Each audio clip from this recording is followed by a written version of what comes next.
Hey guys, and welcome to the channel. My name's Stuart Carter-Smith. Thanks for dropping by. I'm just going to do a very quick 4-hole challenge. I've enjoyed doing these and you guys seem to like them, so I'm going to get on with this. This is the 12th at the Roman Road, Celtic Manor.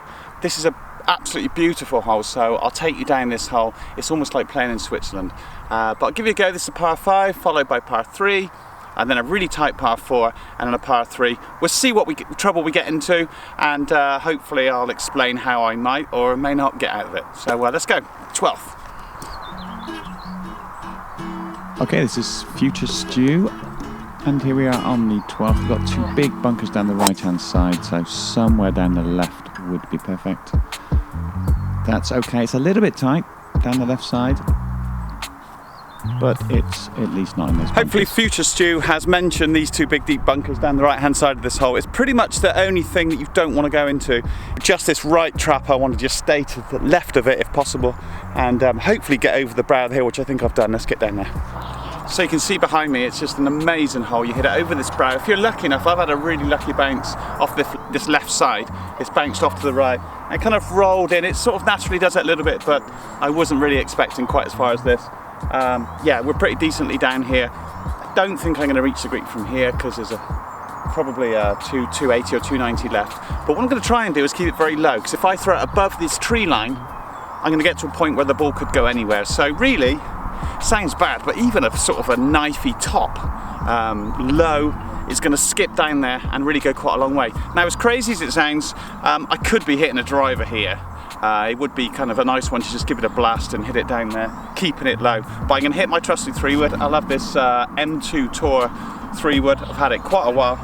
A diameter shaft in it, which just suits me for some reason. I'm going to try and hit a real low driller and see if I can keep it straight, because if you lose it, put a bit of spin on it and get it high, it can go in the trees right or left. See if I can hit a low stingy one.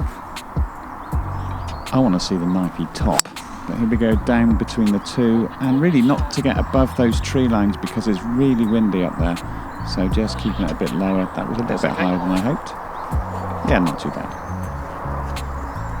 So just for the hell of it, I'm going to hit my Sim 2 Taylormade driver, just see how it goes. This one is actually 9 degrees and it's pitched down to 8 degrees. So it's going to be a pretty low one.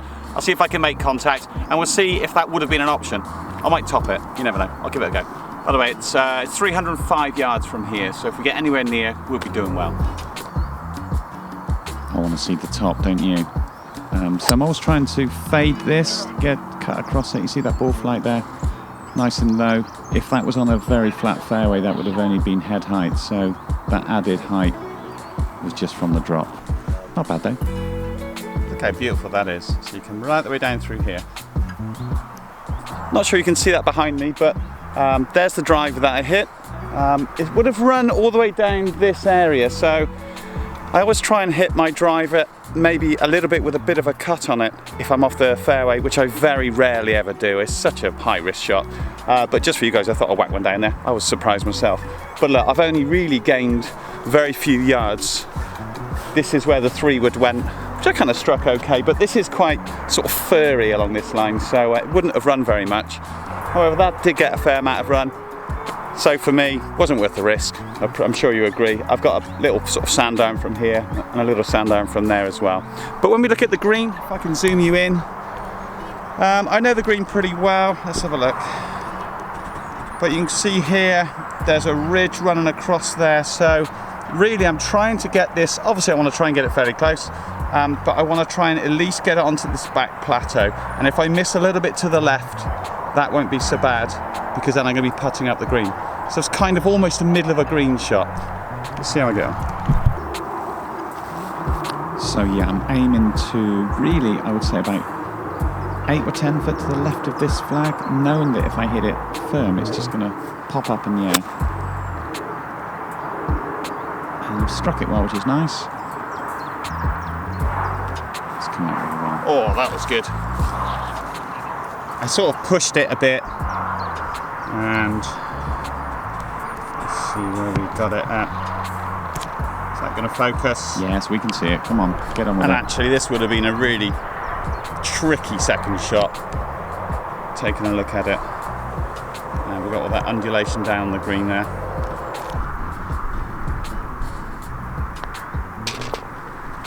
Yeah, struggle to miss those. He's off. Okay, on to the 13th, lovely hole, you can see behind. We've got a big steep slope going up to the green. I always struggle on this hole, so I've got to try and really focus on what kind of shot I'm going to hit. So today I've got 181 yards, I'm going to hit a 5-iron. On this instance, I've not quite taken enough club to get to the middle of the back of the green, which is what I normally would do and what I recommend you guys to do. Just because a putt or a chip from the back of this green is really difficult.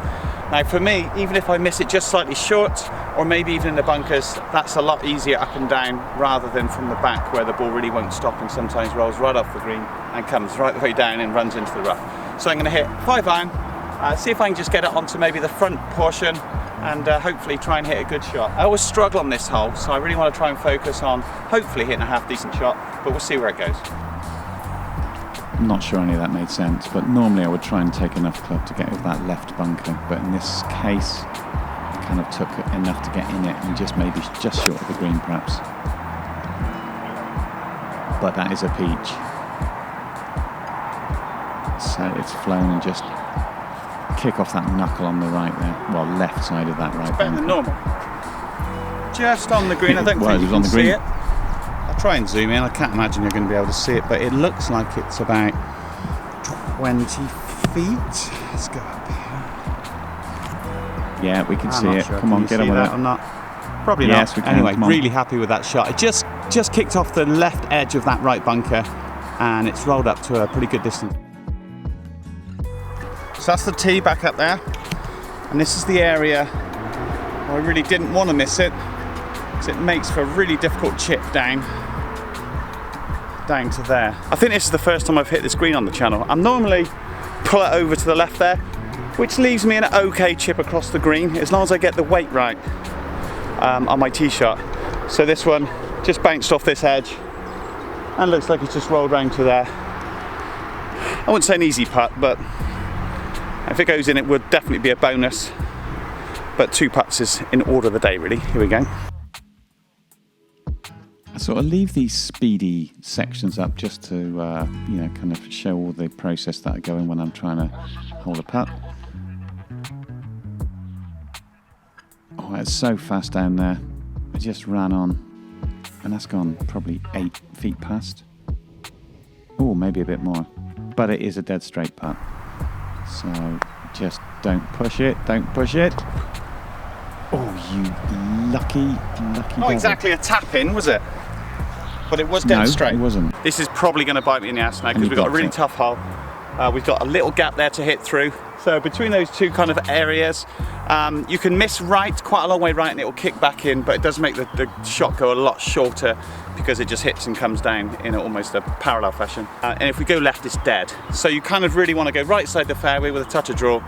Now, why I think this is a bad thing is because I'm just about to talk about how much I like this driver. This is the Sim 2.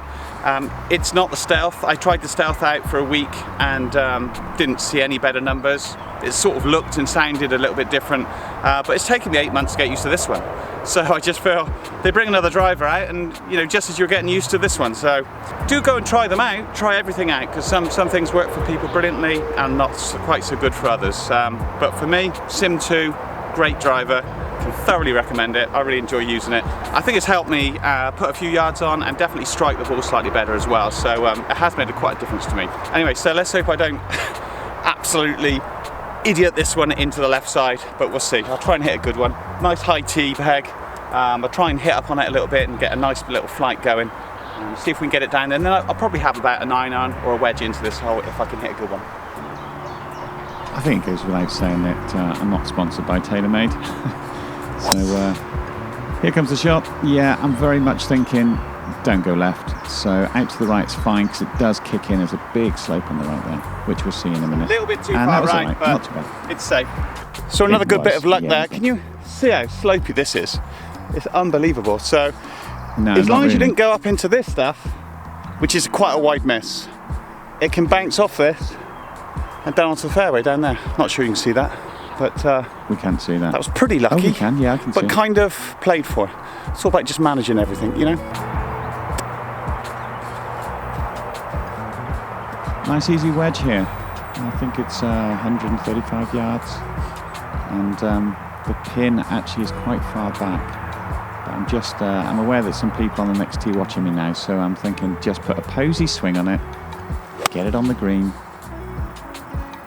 First bit done, hold the pose, make sure they can see it. And I'm now thinking it's really Let's close. get the live reaction. I've not seen where it was. As you saw, it's bang online. I thought it was enough club. Felt a little bit spinny. Let's hope it's close. Oh dear. Ooh, that looks pretty close from here, but it's not. It's 25 feet. Just a bit short, isn't it? I think it's pitched around here. Just kind of span up to that. Oh well. See if we can hold it. Maybe be quite a good par, considering the tee shot did have a lucky bounce.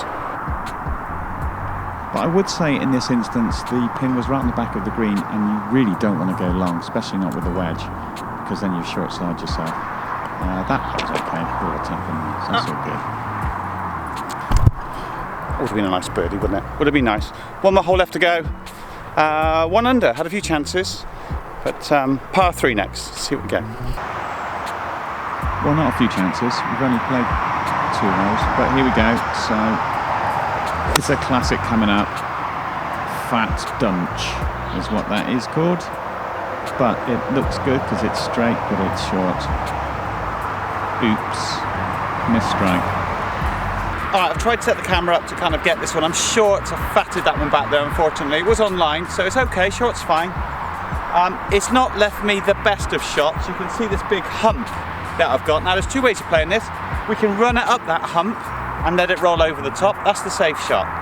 For me, I find that one a little bit more tricky because I'm not so good at predicting where it's going to roll out. So I like to put a bit of spin on all my chip shots, so I always use a 60 degree because then I know that it's going to have some resistance when it hits the green.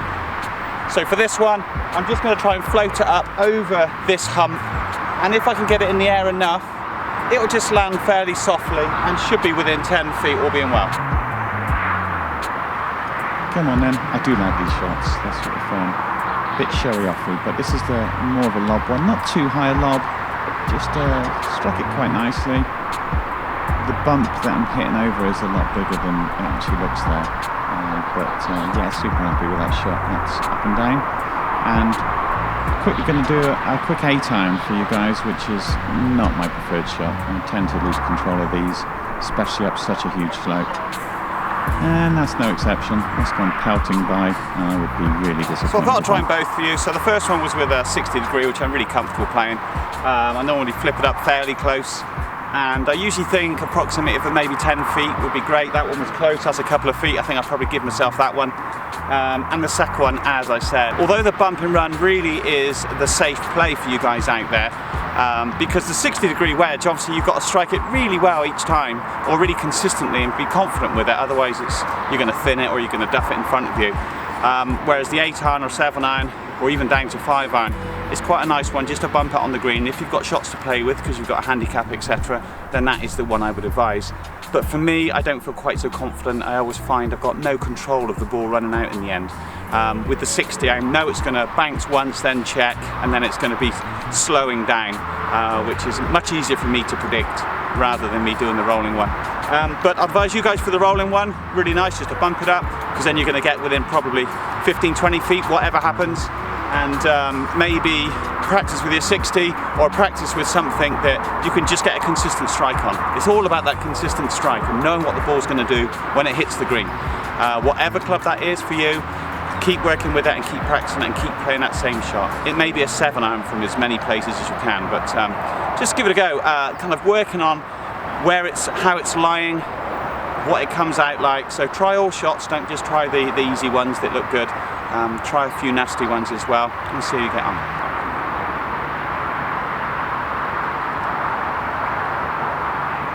Thanks again for watching, guys. That was good fun. There weren't many sort of tips or lessons in there, unfortunately, this week, but I'm sure next week I'm going to make more mistakes and I can kind of help you out with some maybe strategy or some ideas to help fix some of your bad shots or some of your bad scores. But for now, thanks a lot, and I'll see you guys next week.